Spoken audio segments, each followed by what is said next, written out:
এছাই জন্মুন ৰাভাৰ ৰহস্যজনক মৃত্যুক লৈ এটা বিগ ব্ৰেকিং নিউজ। অৱশেষত SP লীনাদলেক CBIৰ জেৰা।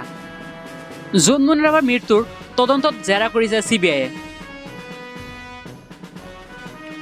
তদানীন্তন 2 অতিৰিক্ত আৰক্ষী অধীক্ষককো জেৰা কৰিলে CBIয়ে। ৰুণানীয়ক ৰূপজ্যোতি কলিতাক CBIৰ জেৰা। এটা বিগ ব্ৰেকিং নিউজ।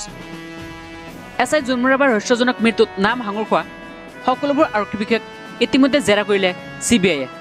অৱশেষত SP লীনাদলকো তদন্তৰ আওতালৈ লৈ আহিল CBIয়ে।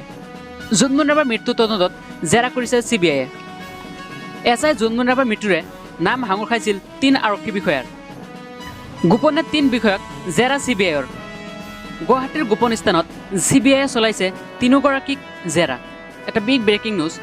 SP লীনাদলে ৰূপজ্যোতি কলিতা আৰু ৰুণানীয়কক CBIয়ে জেৰা চলাইছে গুৱাহাটীৰ গোপন স্থানত।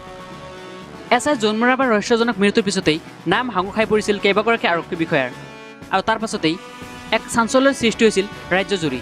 কিয়নো CBIয়ে তদন্ত প্ৰক্ৰিয়া চলাই আছিল যদিও তদন্তৰ আওতালৈ লৈ অহা নাছিল SP লীনাদলেক, জেৰা কৰা নাছিল SP লীনাদলেক।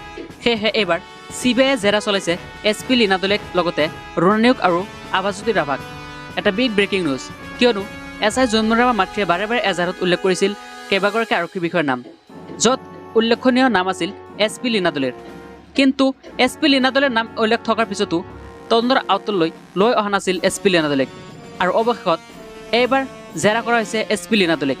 গুৱাহাটীৰ গোপন স্থানত জেৰা চলোৱা হৈছে SP লীনাদলেক। এতিয়া আপোনালোকে কি ভাবে, এইবাৰ পোহৰলৈ আহিবনে এছাই জন্মুন ৰাভাৰ ৰহস্যজনক মৃত্যুৰ আঁৰত থকা সকলোবোৰ তথ্য? এছাই জন্মুন ৰাভাক ৰহস্যজনক মৃত্যুত নাম সাঙুৰ খোৱা সকলোবোৰ আৰক্ষী বিষয়াৰ উচিত শাস্তি প্ৰদান কৰিবনে? আপোনালোকৰ মতামত নিশ্চয় কমেণ্ট বক্সত জনাই দিব।